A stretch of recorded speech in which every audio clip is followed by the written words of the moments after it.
Se você clicar no link, você vai baixar um PDF sobre embalagens amigas do meio ambiente, tá? É um tema, um dos capítulos do nosso livro, tá bom?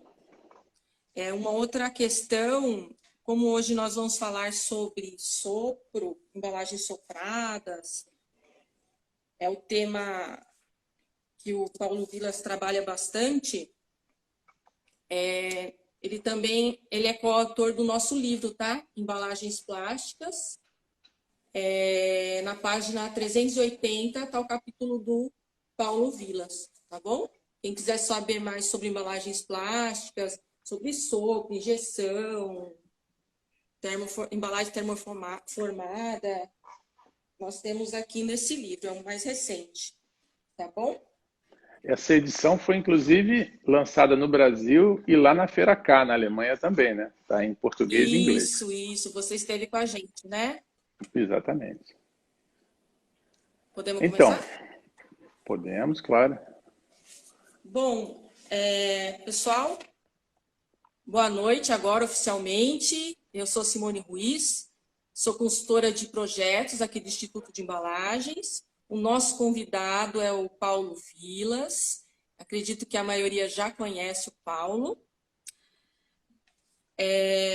Paulo, boa noite oficialmente. Agradeço aí a sua presença, né?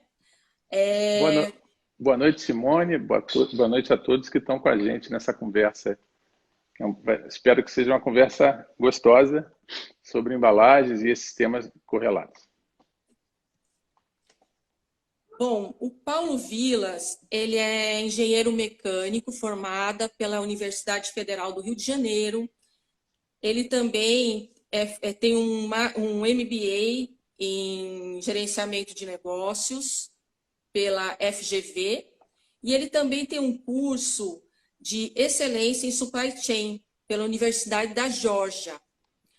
É diretor de operações técnicas da Coca-Cola Brasil. Paulo, você Voltei. cortou um pouquinho? Então, já te apresentei para o pessoal e vamos iniciar as perguntas. Bom, Paulo, falando sobre Coca-Cola, o que a gente sabe é que a história da embalagem da Coca-Cola se confunde com a história da companhia. Você pode contar um pouco para a gente falar um pouco a respeito desse tema, da história da Coca-Cola versus a história da embalagem? Então, a The Coca-Cola Company surgiu em Atlanta ainda e começou com a venda do xarope, né, que era vendido o xarope com gelo, até que em 2015 teve um concurso para a criação da garrafa Contour, para ter uma embalagem, uma identidade da Coca-Cola. E aí, em 2016, é lançada a Contour para que todos os consumidores pudessem ter certeza que estavam consumindo a Coca-Cola autêntica. Naquele momento já tinham alguns outros refrigerantes de cola. Bom, a partir daí não parou mais, né? A Coca-Cola, marketing, embalagem. A gente diz que a embalagem é o quinto P de packaging, né? Fazendo uma analogia às 4 forças de Porter. Então é o quinto P no marketing da Coca-Cola. E a Coca-Cola, as histórias das embalagens, realmente, conforme você disse, se confundem. Começaram na Contour, daí a gente teve toda uma família de garrafas de vidro que suportaram a expansão da Coca-Cola pelo mundo afora. Hoje a gente está em mais de 200 países. Inclusive, durante a guerra, teve uma grande expansão, a Segunda Grande Guerra. Daí a gente teve embalagens, a lata em 1981, a gente teve o PET na década de 90, tivemos aluminum bottle, enfim, tem uma série de embalagens que contam a história da Coca e que o consumidor reconhece, né? Não é só para os especialistas. Hoje eu vou tentar falar também para as pessoas que não são do segmento de embalagem nem de alimento e bebida, falar para todos, né? Então, qualquer consumidor conhece as histórias da Coca-Cola.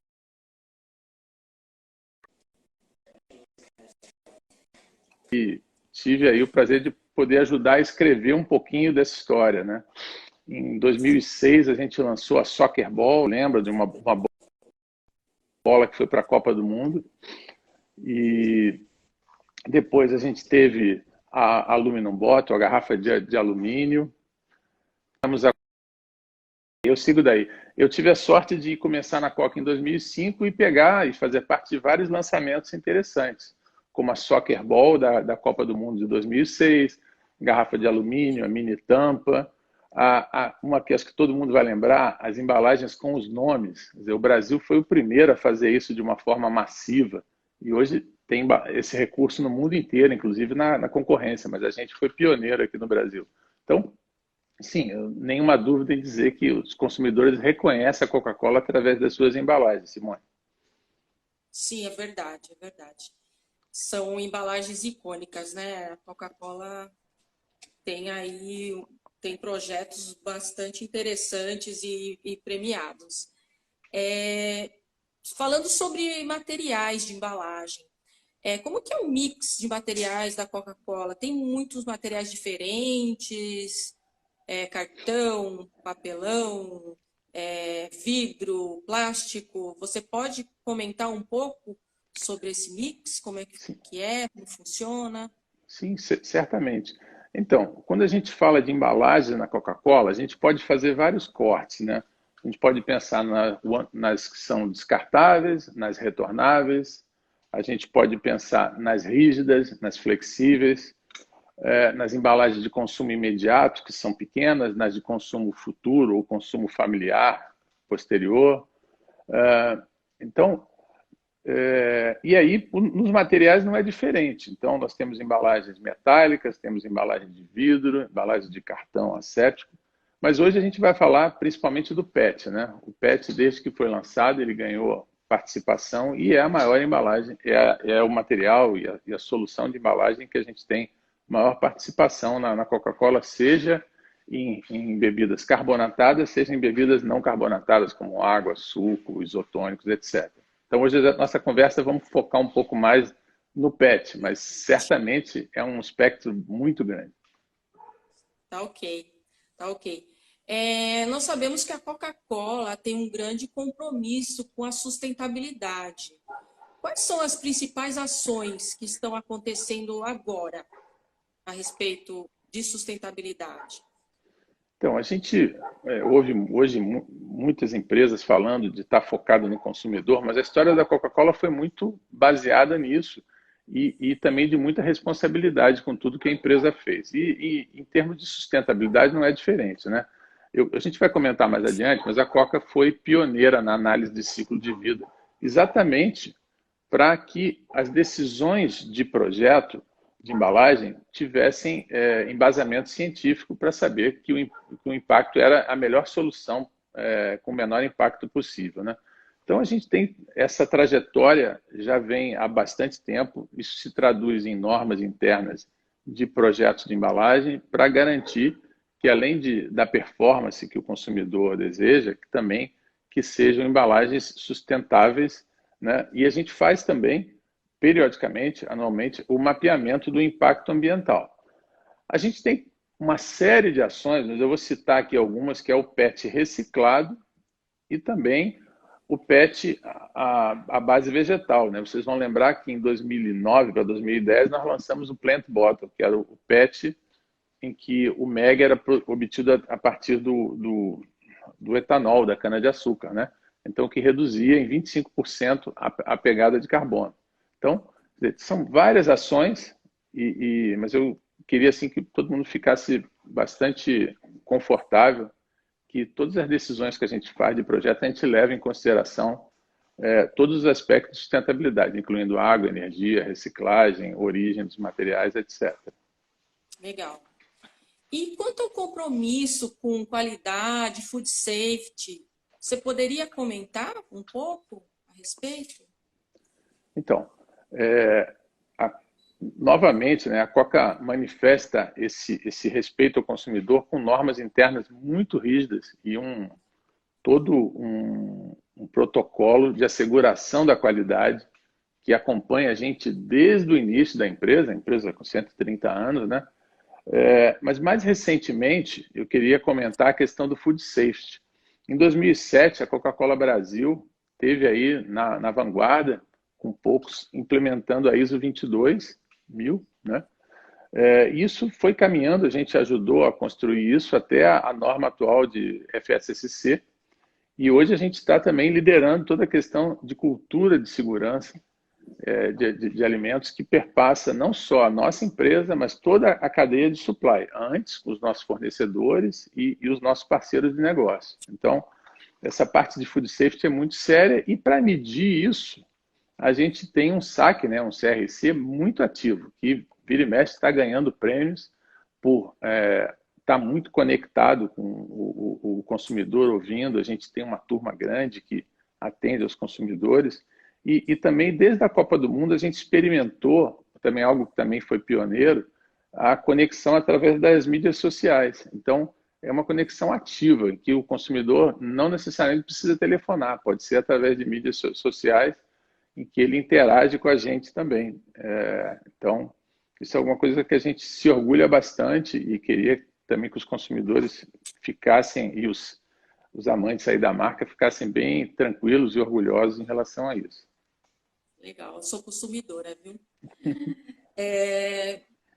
Bom, a respeito da garrafa retornável, recentemente vocês fizeram algumas mudanças na garrafa.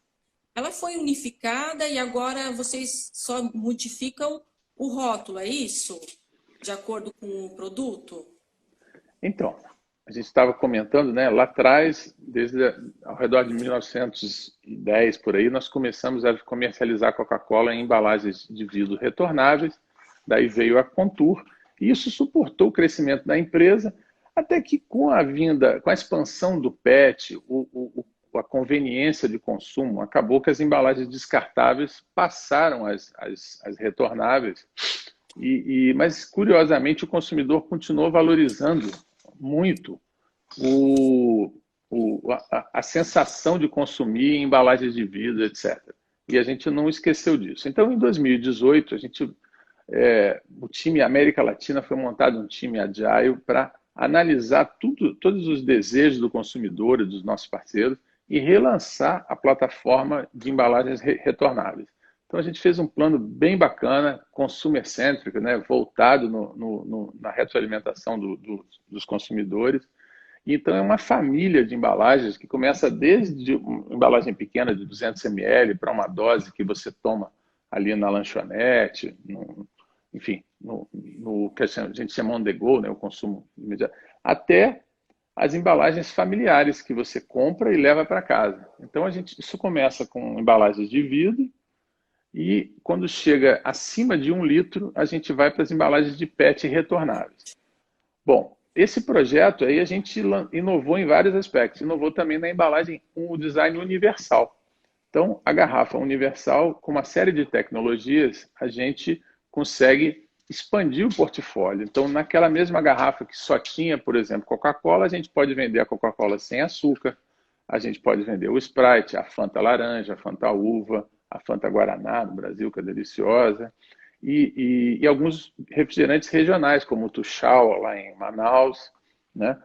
O Guaraná Jesus, né? no Maranhão, e agora, recentemente, a gente lançou o Del Valle Fruit, que é um suco, né? Que está sendo invasado na mesma embalagem que em algum momento invasa a Coca-Cola, ela volta para a fábrica, é sanitizada, lavada, sanitizada, recebe um rótulo novo, uma tampa nova, e chega para o consumidor. Então, é uma solução que traz muita conveniência para o consumidor, ela é muito boa de manusear, etc. E também tem um custo, ela chega para o consumidor com um custo muito competitivo. Então, é um projeto do qual a gente se orgulha muito.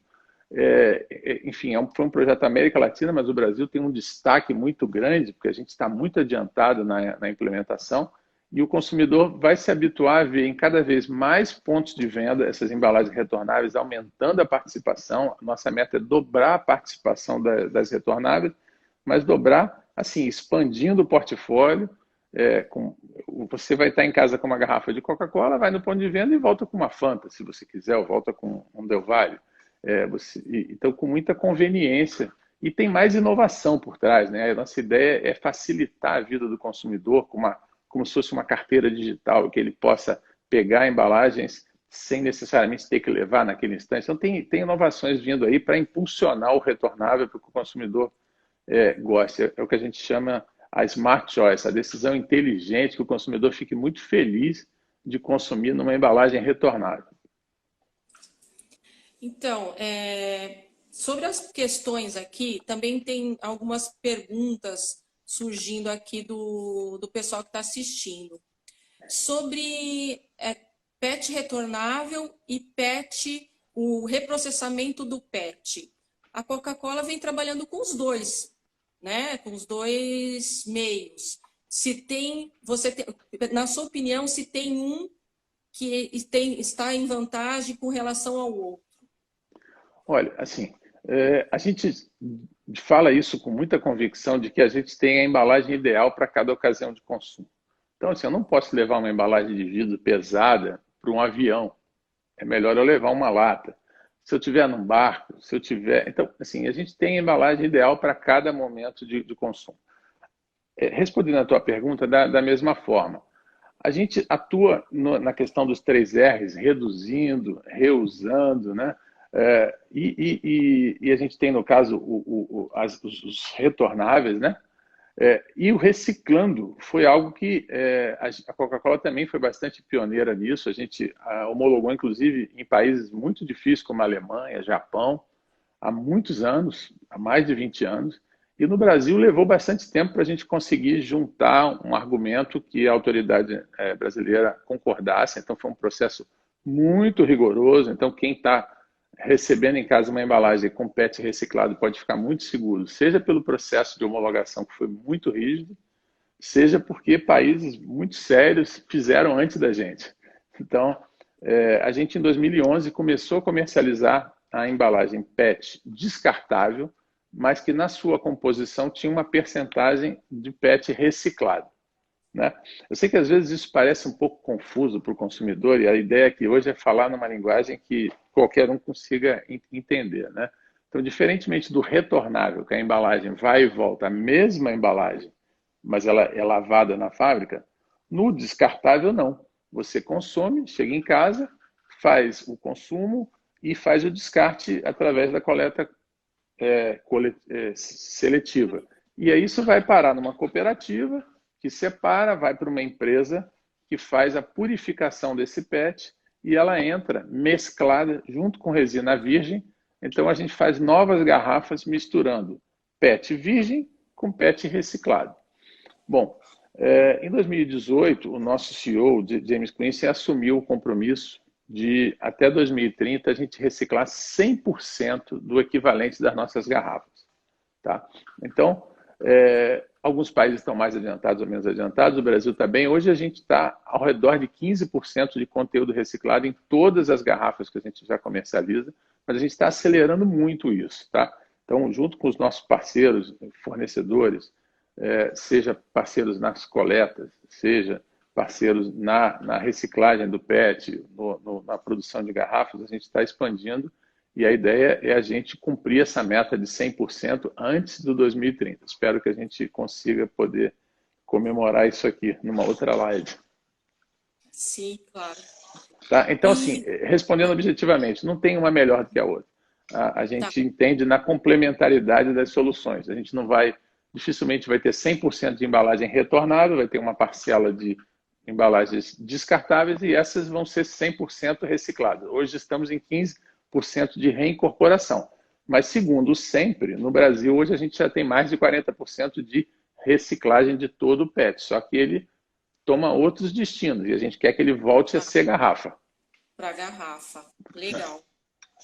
E sobre a análise de ciclo de vida, como é que tá? Como está isso, esse tema aqui para o Brasil?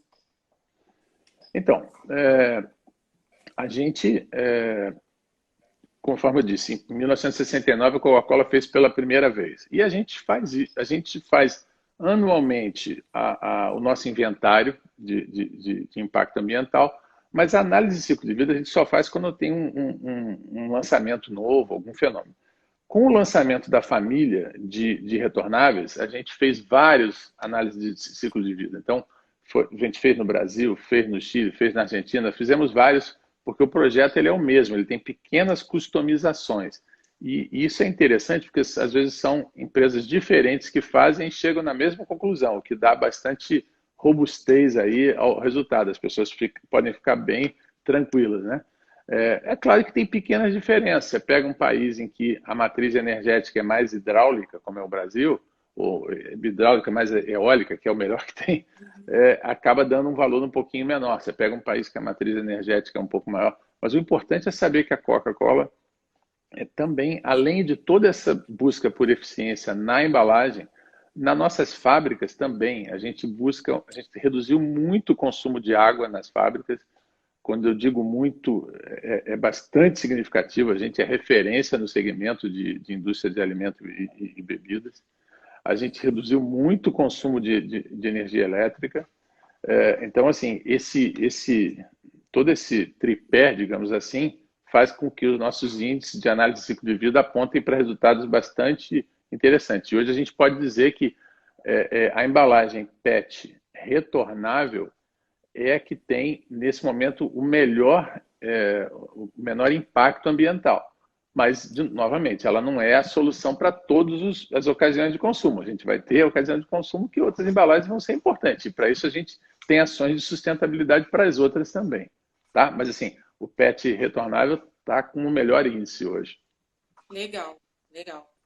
Quanto à otimização de embalagens, você tem trabalhado bastante sobre esse tema. Você poderia falar um pouco para a gente a respeito dos projetos principais que vocês têm trabalhado a respeito? Então, Simone, é legal, né? Porque claro, a gente está sempre buscando ter um preço muito competitivo lá na ponta para o consumidor, e isso a gente só consegue otimizando toda a cadeia de abastecimento, né? Então, mas pelo que a gente falou até agora sobre a responsabilidade da Coca-Cola na qualidade assegurada, no food safety, em sustentabilidade, é importante assim, a gente reforçar que toda a otimização de embalagem é feita com muito respeito ao consumidor e com muita responsabilidade. Mas sim, vamos dar um exemplo. Quando nós lançamos a Coca-Cola 2 litros, ela tinha 56 gramas. Em 2005, quando eu cheguei na Coca, ela tinha 52 gramas. Tá? E aí veio para 49, 48, 46 e agora a gente está em 38 gramas. Então ela caiu de 56 para 38 gramas. A garrafa PET 2 litros descartável com a mesma qualidade. Continua resistindo. Para quem é mais antigo vai lembrar da propaganda que a garrafa caía de uma escada e vários degraus e não estourava, né? Então continua tendo essa mesma característica. Continua tendo, a gente tem uma preocupação muito grande em manter a barreira ao CO2 para que a gente tenha um programa de preservação do CO2 para que o consumidor, dentro do prazo de validade, receba a Coca-Cola com o mesmo nível de carbonatação, com o mesmo frescor que a Coca-Cola tem e as outras bebidas, né? Então, toda essa otimização é com muita responsabilidade, mas vou te dar outro exemplo. A Mini PET, aquela 250, a gente quando lançou tinha 28 gramas. Hoje nós temos 15 gramas. Então, e com o mesmo prazo de validade. A PET retornável de 2 litros, nós lançamos com 126 gramas e agora está com 91 gramas. As mini tampas, o Brasil foi líder nesse projeto de mini tampas. A tampa pesava mais de 3 gramas, hoje a gente está com a tampa ao redor de 2 gramas quando é de refrigerante, ao redor de 1,5 gramas quando é para água. Então, também esse é outro motivo de orgulho para a gente lá da Coca, é que a Coca Brasil, em muitos aspectos, a gente é pioneiro dentro da Coca-Cola no mundo e também junto à concorrência. E sempre que a gente faz uma inovação dessa, a gente lança e abre para todo o mercado. Ou seja, a gente quer impactar positivamente o mercado, a gente não faz reserva. A gente faz uma inovação que reduz a pegada, então a gente quer que todos os concorrentes também implantem. Então a gente não impõe nenhuma restrição aos nossos fornecedores para que não vendam para os concorrentes. Muito pelo contrário, a gente incentiva que vende. Então, da mesma forma que nós estamos aqui conversando sobre alguns programas de otimização, a gente vai em fóruns, etc., e incentiva que o mercado avance e adote essas boas práticas todas, porque com isso a gente consegue reduzir a pegada da Coca-Cola e do mercado de alimento e bebidas como um todo.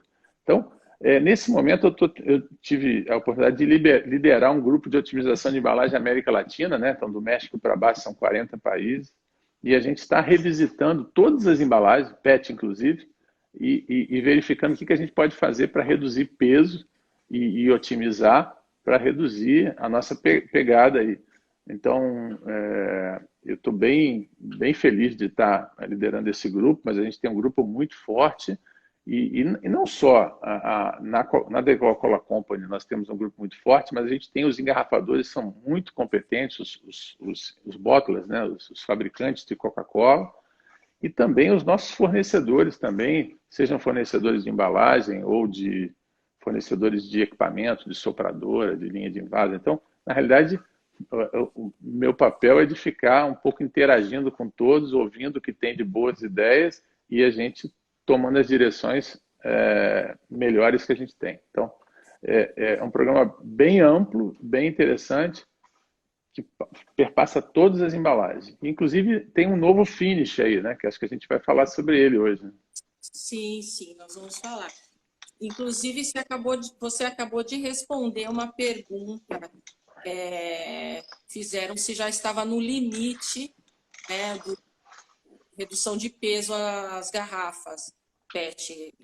Você já respondeu que não, né? Vocês estão trabalhando para buscar otimizar redução de peso das garrafas, Então, certo? assim, veja bem, na realidade tem dois limites, digamos assim, né? Um limite é o limite da tecnologia.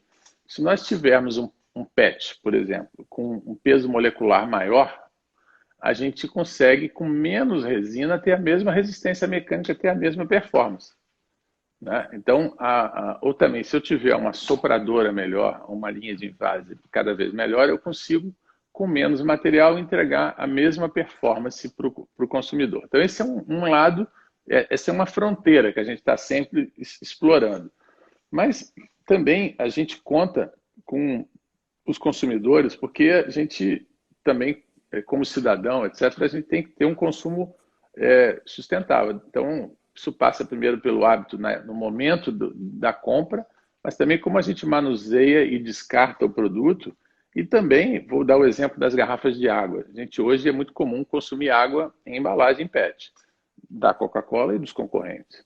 E se a gente tiver uma embalagem extremamente rígida, em algum momento pode até ser mais conveniente, mas certamente eu vou ter uma pegada muito maior. Então, a gente compartilha essa decisão com os nossos consumidores de que uma embalagem mais leve, ela diminui drasticamente a pegada. Então, é uma decisão compartilhada de que para a gente é muito mais difícil operar com uma embalagem mais leve, mas o consumidor também nos ajuda nessa jornada aí de reduzir a pegada. Tá? Então, estamos evoluindo. Sempre, né? Exato. Estão pedindo aí, mandaram questionando sobre o novo finish. Então, como é que está a questão, quais as vantagens do novo gargalo? É uma pergunta bastante técnica, né? O finish é o gargalo, 26, 22. Certo. Deixa eu só voltar na pergunta anterior, eu acabei não comentando, eu falei de um PET com um peso molecular maior, mas tem em desenvolvimento outras resinas derivadas análogas do PET, por exemplo, para incrementar a barreira ao CO2. Então, sim, os materiais têm um papel importante na otimização de embalagem. Respondendo à sua pergunta do finish, em 2008 nós trouxemos o que o pessoal chamou de mini tampa no mercado, em que é o finish 1881. A gente aqui no Brasil teve muito ativo nesse desenvolvimento, né? E a gente foi mercado pioneiro nesse lançamento. Esse foi um desses casos em que a gente lançou e abriu para a concorrência toda lançar junto com a gente, para reduzir a pegada de todo mundo.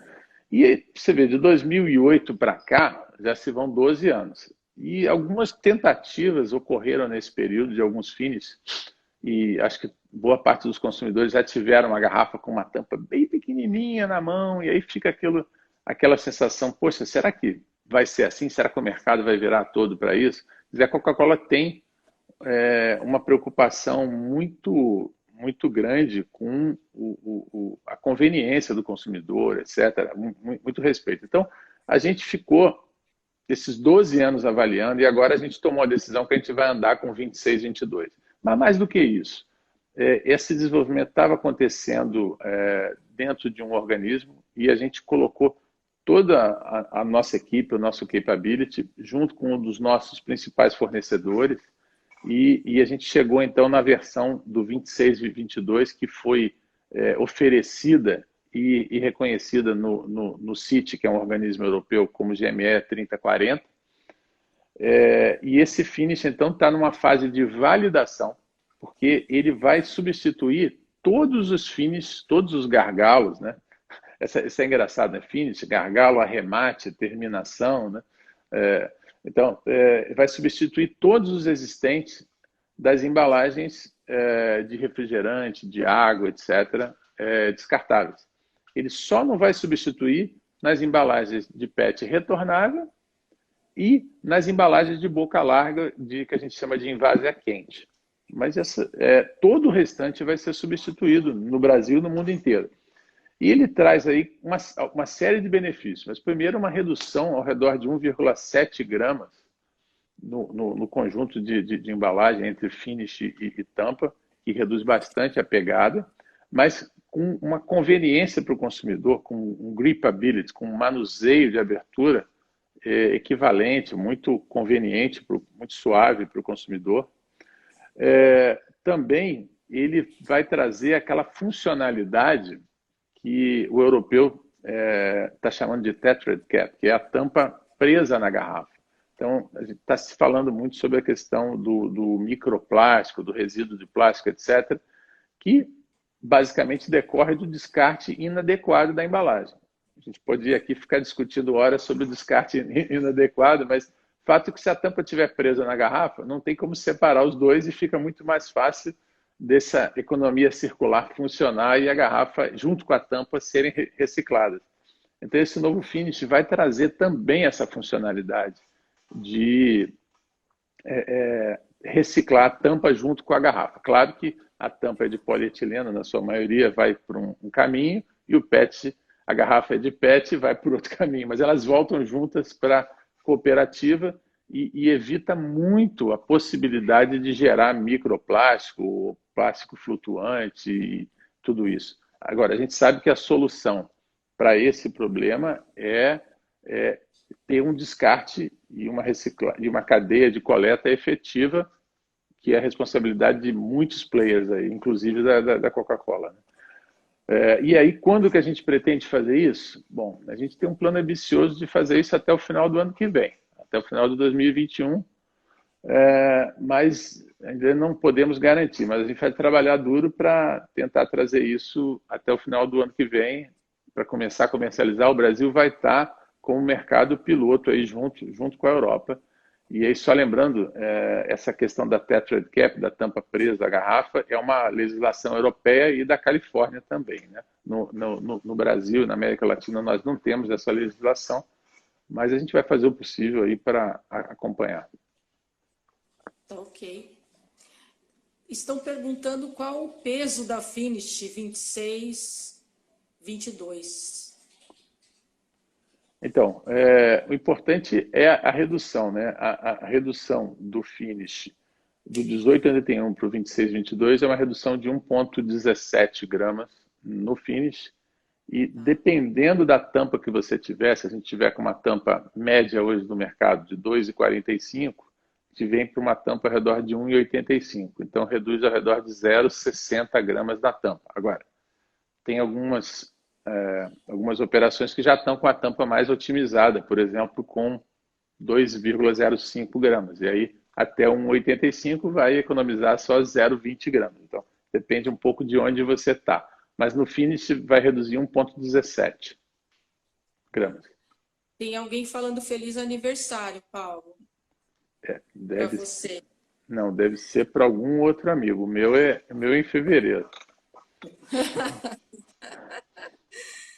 Então, quanto à performance das garrafas da linha, como que está? Mudou algo? Então, isso é engraçado, né? Quando a gente, quem é do segmento de embalagem, tem o hábito de dizer as funções da embalagem, né? Proteger o produto, servir o produto, encantar o consumidor, comunicar com o consumidor, ajudar na venda do produto. Mas certamente são talvez os principais atributos da embalagem, né?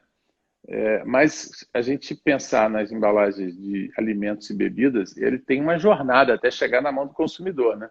Então, quando a gente ou lança uma embalagem nova, ou faz uma otimização, a gente tem que se preocupar com como é que vai ser a performance dela na linha de produção, ou seja, da sopradora até ela chegar na enchedora, receber a bebida ou o alimento, ter o capsulamento, a aplicação da tampa, receber o rótulo, formar os pacotes, formar os pallets, depois ela é transportada para em armazéns, é feita a separação para distribuição, chega no ponto de venda, fica exposta nas mais variadas formas, às vezes sofre algum tipo de agressão, ou por calor, ou por radiação solar, ou impacto, e ela tem que resistir a isso que nós somos os esforços de comercialização, né? Então, todo projeto de embalagem tem que prever que a embalagem tenha performance boa, não só na mão do consumidor, que é o mais importante, mas também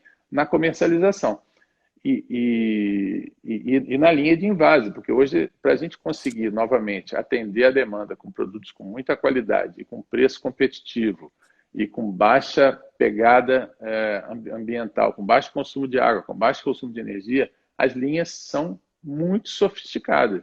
Então, a embalagem é uma peça de engenharia, né? Quando eu comecei em embalagem há 35 anos atrás, a embalagem tinha um certo uma falta de respeito, por assim por dizer.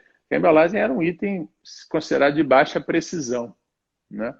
E hoje não. Você fala de embalagem com tolerâncias na casa de centésimo de milímetro, né? Então, hoje é uma peça de precisão, como é um componente de um motor de automóvel ou de um eletrônico sofisticado, né? E isso que faz com que ela tenha uma performance perfeita na mão do consumidor, na linha de produção, e consiga também ter baixa pegada de carbono e chegar por um custo muito acessível. Porque tem que funcionar bem na linha antes de tudo para conseguir chegar bem ali para o consumidor também, né? E no caso, então, essa nova garrafa, vocês estão vendo que tem tanto uma boa eficiência em linha de produção quanto na comercialização, correto? Exato. É engraçado quando nós temos um parceiro novo, um fornecedor novo, assim, e que a gente começa a explicar os protocolos de homologação da Coca-Cola, normalmente são conversas longas, né? Porque são protocolos bastante detalhados, etc. E isso faz com que a gente, de certa forma, levante o nível do mercado e vá formando profissionais, né?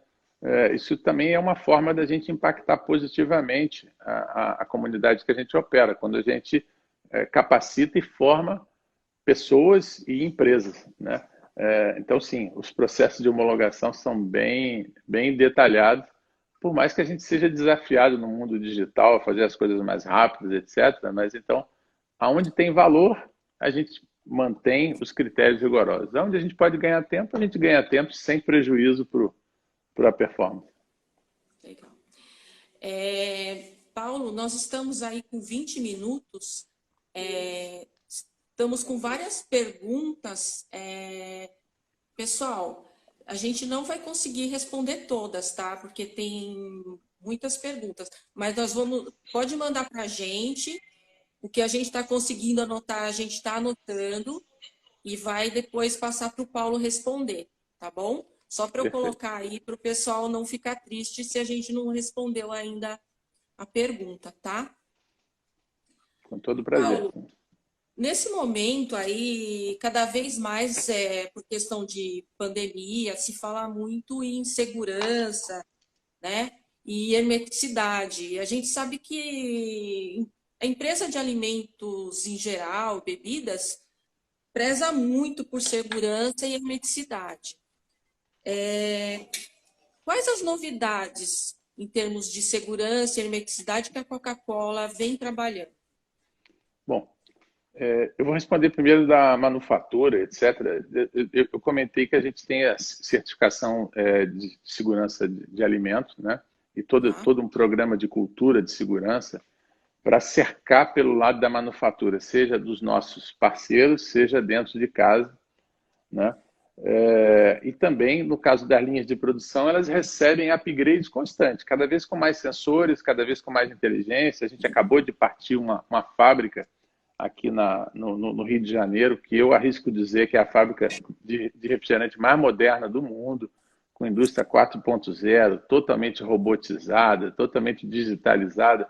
Então, as fábricas têm recebido upgrades para contribuir também com a questão de segurança e qualidade. Bom, mas no caso de embalagem, quando a gente fala de um sistema de embalagem, né, que é uma garrafa, uma tampa, um rótulo, etc., esse conjunto de componentes que forma a embalagem que o consumidor recebe, né, o ponto hermeticidade é um ponto muito importante. Então, a gente, novamente, aqui no Brasil, trabalhou bastante para melhorar a performance das tampas e a gente usa hoje tampas de altíssima performance, que significa que são tampas que conseguem garantir a hermeticidade, a vedação, conseguem impedir que o CO2 escape e que qualquer coisa entre, obviamente, em condições muito severas. Então, você pega uma garrafa de Coca-Cola, tem alguns pontos de venda que deixam a garrafa exposta ao sol, e no verão ela pode chegar a 60 graus, por exemplo. Não é o correto, mas ela resiste por esse abuso por algum tempo, né? Então, uma garrafa, a pressão interna sobe muito e a tampa resiste. Então, a gente evoluiu muito nisso. Hoje, as pressões que a tampa resiste, as condições de hermeticidade são muito superiores do que foram no passado. A gente participou muito desse desenvolvimento e, novamente, compartilhou para que os concorrentes também usufruam disso. E tem a questão da banda do lacre, né? A Coca-Cola tem um critério que é referência de teste para aprovação da banda do lacre, que é aquele anelzinho que quando você abre a tampa faz um barulho e você vê o anel se separando da tampa. E aí você verifica que a tampa foi violada e que o produto já foi consumido. E se você for comprar, ele não pode estar violado, né? Então, inclusive, esse tetrad cap que a gente comentou agora há pouco é isso, ou seja, você abre, ele tem que romper o lacre, mas a tampa tem que ficar presa nele, né? Então, é uma complexidade a mais. A gente está sempre trabalhando nisso, todas as tampas são... Nós temos casos de tampas levarem anos para conseguirem ser homologadas, talvez seja um dos processos de homologação, se não o mais difícil, mas certamente um dos mais difíceis na Coca-Cola. E a gente sabe que alguns anos atrás teve muito, inclusive vídeos na internet, dizendo que era fácil burlar, né, violar a tampa. Que eu posso dizer que junto com o CETEA, que é um laboratório de Campinas, junto com outros organismos, a gente consegue sim detectar se a tampa foi violada. Então, não é assim fácil de violar a tampa e que ninguém percebe. Isso não é verdade, a gente tem, e por isso que a gente consegue proteger os nossos consumidores. Quando tem alguém agindo de má fé, a gente rapidamente consegue evidenciar que se usou de má fé para isso. Tá? Então, acho que eu respondi a questão de segurança da manufatura, segurança da embalagem. E por último, preciso dizer, a gente tem trabalhado muito nas condições de sopro para que as garrafas tenham a propriedade de barreira cada vez maior, tanto para evitar a permeação do CO2, quanto no sentido inverso, né? A entrada de oxigênio. Eu queria comentar, Simone, que assim, hoje em dia, eu comentei há pouco, a embalagem é cada vez um item mais sofisticado, mais tecnológico. A gente aqui está batendo um papo descontraído, mas por trás tem muita ciência, né?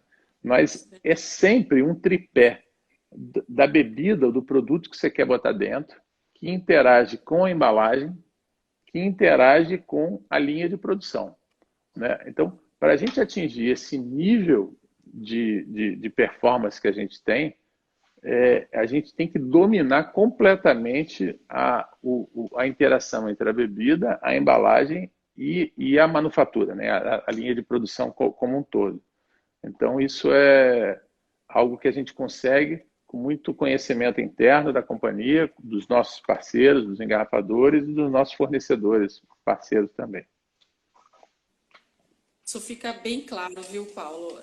Que conhecimento de vocês aí não falta, viu?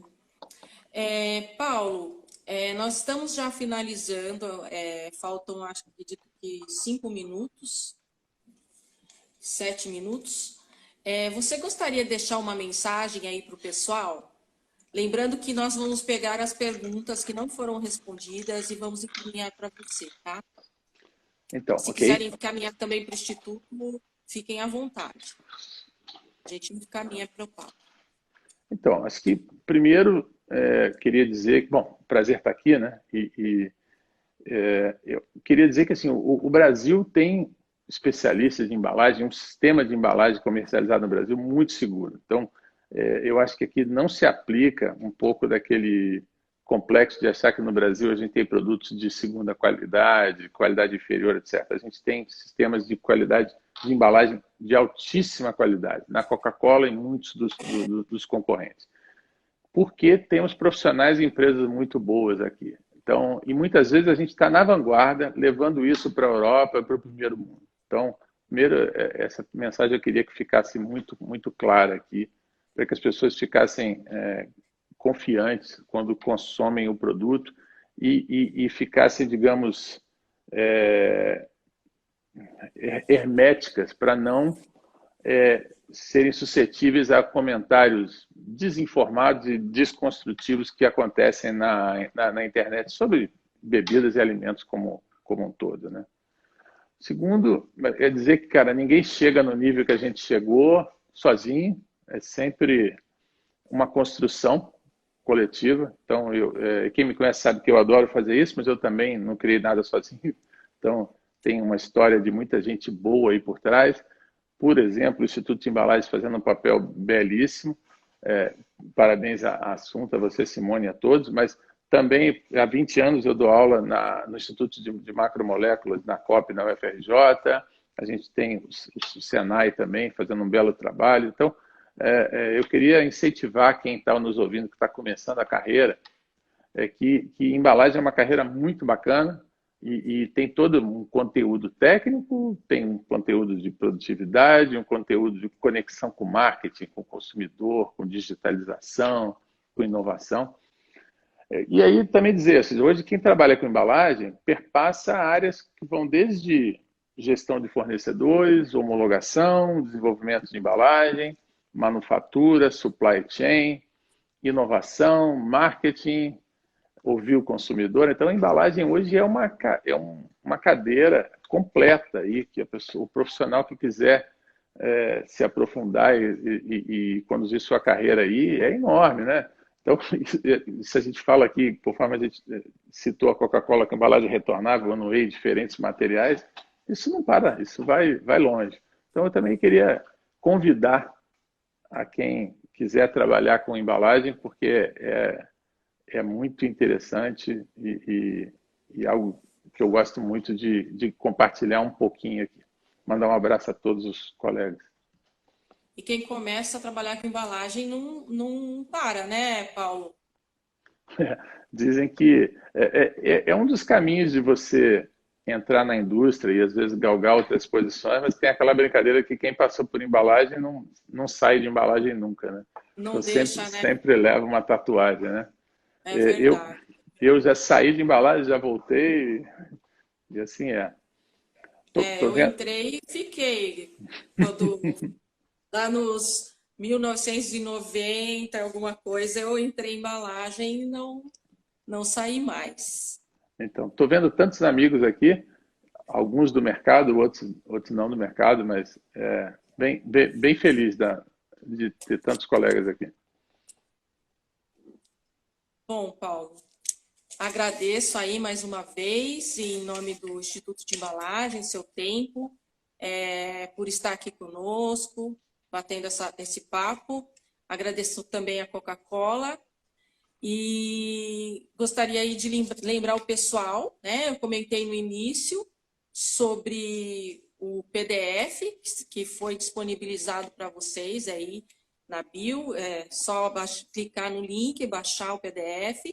Fala sobre embalagens amigas do meio ambiente. E também eu gostaria de lembrá-los, se quem quiser dar uma olhada aí no nosso site, o nosso curso completo de embalagens está previsto para o dia 24 de agosto, vai do dia 24 de agosto a 4 de setembro. Esse curso vai falar sobre todos os tipos de materiais de embalagem, desde a parte de matéria-prima, né, vai falar do aço, embalagem do aço ao vidro. Então, vai falar desde matéria-prima, processo de embalagem, fabricação, envase, até a parte de reciclagem e economia circular. E também, no dia 19 de agosto, nós teremos o workshop de sustentabilidade, tá bom? Perfeito. Mais uma vez aí, agradeço aí a participação de vocês e o Paulo. Simone, depois escolhemos outro tema para fazer outro, né? Ficou com gostinho de quero mais, pelo menos do meu lado. Ah, legal, legal. Porque se a gente ficar conversando aqui, vai ficar até... Porque pergunta, a questão não falta, né, Paulo? Para seguir. Marcamos uma próxima, então. Tá bom. Tá bom? Abraço Obrigada, a todos. pessoal.